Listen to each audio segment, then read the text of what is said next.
జనరల్గా టెస్టింగ్ మీద ఫ్యూచర్ లేదనేది నా జెన్యూన్ ఒపీనియన్.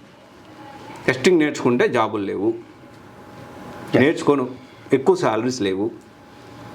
ఫ్యూచర్ చూసుకుంటే అంత ఫాస్ట్ గ్రోత్ ఉండదు.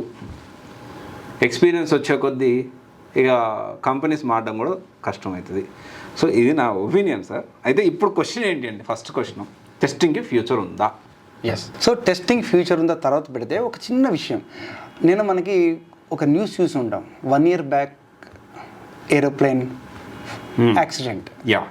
దాని రీజన్ ఏమై ఉండొచ్చు చెప్పండి సార్. అంటే దాని రీజన్ సాంకేతిక లోపం, ఎస్, టెక్నికల్ గ్లిచెస్. ఆ టెక్నికల్ గ్లిచెస్ సరిగ్గా లేకపోతే ఆ అప్లికేషన్ కూడా అలాగే క్రాష్ అవుతుంది. ఓకే.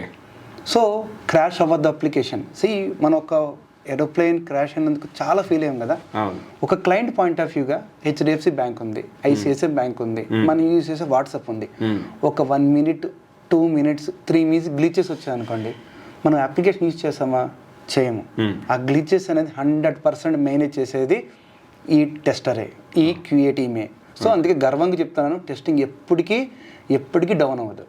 ఎన్ని టూల్స్ వచ్చినా, ఎన్ని అప్డేట్స్ వచ్చినా, ఆ టూల్స్ని, అప్డేట్స్ని, ఎన్హాన్స్మెంట్ టెస్ట్ చేసేదే మేము. Okay sir. అయితే ఇప్పుడు AI ఇంపాక్ట్ ఎలా ఉండొచ్చు అంటారు టెస్టింగ్ మీద? AI ఇంపాక్ట్, సో ఇప్పుడు మనకి మార్కెట్లో రోజుకి వందలాది AI టూల్స్ వస్తున్నాయి. అవి అయితే బ్లైండ్గా రాలేదండి. ఆ AI టూల్ బయటకు వచ్చిందంటే మన ఇచ్చే ఇన్పుట్, ఇప్పుడు ఒక AIకి నేను టెక్నికల్ ఇన్పుట్ ఇచ్చాను అనుకోండి, ఆ టెక్నికల్ అవుట్పుట్ నాకు చూపించాలి, వేరే అవుట్పుట్ చూపించదు కదా. ఎగ్జాంపుల్, నేను ఒక జావాలో ప్రోగ్రామ్ ఎలా రన్ అవుతుంది, జావా కంటెంట్ ఎలా అనేది సెర్చ్ చేస్తే నా ఇండియా గూగుల్ మ్యాప్స్ చూపించకూడదు.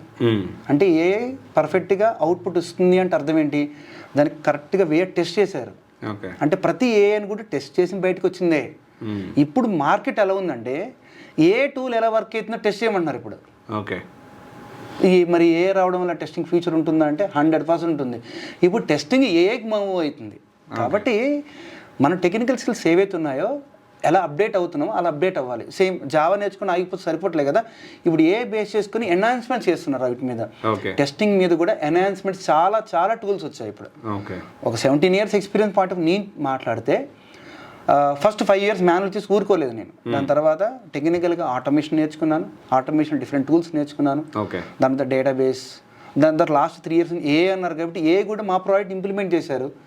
అదే ఇంప్లిమెంటేషన్ నాకు అర్థమైన విషయం ఏంటంటే, AI టెస్టింగ్ జాబ్ తీయడానికి రాలేదు, టెస్టింగ్ జాబ్ పెంచడానికి వచ్చింది. ఓకే. నెంబర్ ఆఫ్ టూల్స్ ఉంటే, ఎన్ని టూల్స్ ఉంటే అంత స్కోప్ ఉంటుంది మనకి. Okay.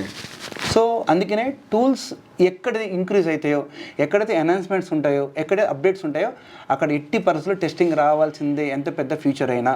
So testing AIకి better future అది. ఓకే.